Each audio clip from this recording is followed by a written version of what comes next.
like this video. Let's get this community going, guys. All right, shocking news, and yes, I know I'm live a little earlier than I posted, but um, you know, can't wait, right? Got to seize the moment when it happens. Um, but we have shocking news, but not really unexpected news. This is more of like, hey, we sort of expected, wanted, you know, predicted, whatever word in turn you want to use, right? I look glossy. All right, let's do it this way. Um, but unsurprisingly, and surprisingly to some, and definitely needed, Joe Biden has dropped out of the presidential race. Um, this comes after a wave and flurry of Democratic senators, governors, his own party, basically causing a mutiny and saying, "Look, we don't think you can win." Um, After that debate, it was written on the wall. He's done. Um, I'm sure his aides realized, yeah, this was the one moment we had to kind of you know, get him going, and it just didn't work. It almost reminds me of that trusty lawnmower or that, you know, generational truck that your parents, your grandparents have passed down. And yeah, in its day, it was great. It started up great, worked good, held in gas, oil was good, maintenance was, up to date. But as you get older, and we all know this because everybody gets older, we start realizing that we don't do things the same.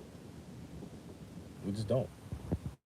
And I want this video to be more of a reflection, more so than anything else, because Joe Biden, for all his faults, was a good um, politician. He was a good politician. Wasn't great, wasn't terrible. Did some good and bad, sort in the middle. But overall, I think where his heart is, where his mindset is, I think he wanted to do good for this country. Whether it's as a senator, the vice president, and the president. But as we clearly saw during the debate between him and Donald Trump, he just wasn't up to it. And that's sad, really, because, I was watching some videos from his 2020 campaign, um, even when he was VP, and you could just see, like, the look, the determination, just how he presented himself. You could see it was different. It was more of, like, I'm on top of this. And yeah, with age comes that lack of ability to go 0 to 100 real quick and fire back questions. Like they showed there was a Wall Street Journal video that was out last week, and it detailed his comparisons from 2020 to 2024 with the same interviewers too from NBC. Um, and they showed when he was asked a question, he fired back, was on top of his message, whether you liked it or not. This go around, he like stared at the interviewer, and it was almost like there was nothing there. It was almost like there was nothing there. And like I said, it's a shame because again, he's a good guy, and I just think that he probably realized after the debate he's probably not going to win.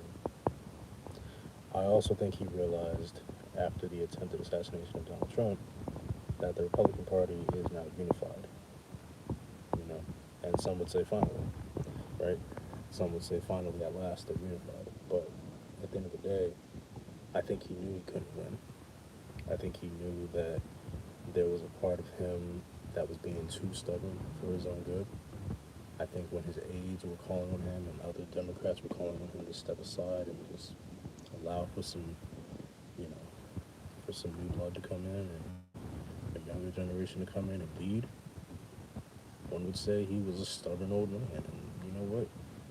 I mean, if I was him, I don't blame him for being stubborn. I don't blame him at all for being stubborn because at the end of the day, he's a president. You gotta have an ego. You gotta have something about you.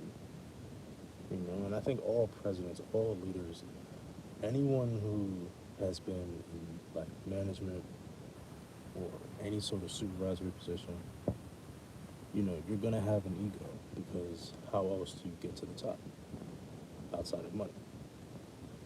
But what I will say is I actually commend him for dropping out now. I commend him for dropping out because now this will lead way to Kamala doing her thing and maybe getting votes. And one thing I do know is that the Democratic Party is going to have to scramble like crazy to get everything up to standard because, like I said, and I mentioned this the other week, the other day when I was live, the DNC is not that far off. Like there's weeks, so it's not like you know in the past where it's like, all right, I'm dropping out. But then again, this has only happened twice in history. So I believe one of them was Truman, the other one, I forget who the other one was, but this has happened only twice in history. So this is definitely something that nobody like. I'm not gonna say nobody thought this would happen, but nobody thought he would actually do it. If that makes sense. Like people were calling on him to stand off and stand by and say, "Look, step down," but I don't think anybody actually thought he would because he's stubborn. But Kamala Harris, I'll be honest, I don't know anything about her in terms of like her policy. I don't think anybody does. Um, but what I will say is she has to earn the respect and the nomination because they can still say no, we don't want you. Like that can happen, and if that happens, God, you might as well just chalk this election up as over. But what I will say is that it's made it very interesting on both sides. Um, how the Republicans respond. Not that they have to, but what would their moves be now moving forward since Biden's no longer a candidate and everyone's touted it as Biden versus Trump? So we shall see. But for right now, we're gonna let it play out. And at the end of the day, I just feel like whatever happens, happens. But that's all I got for y'all. It's gonna be a short live. I gotta go in. Make sure you subscribe, tune in. I'm going live every. I'm gonna try to go live every other day. I'm gonna try, but definitely weekly. So check me out. Follow me on TikTok. It's in the description. Like this video. Subscribe. Catch y'all later.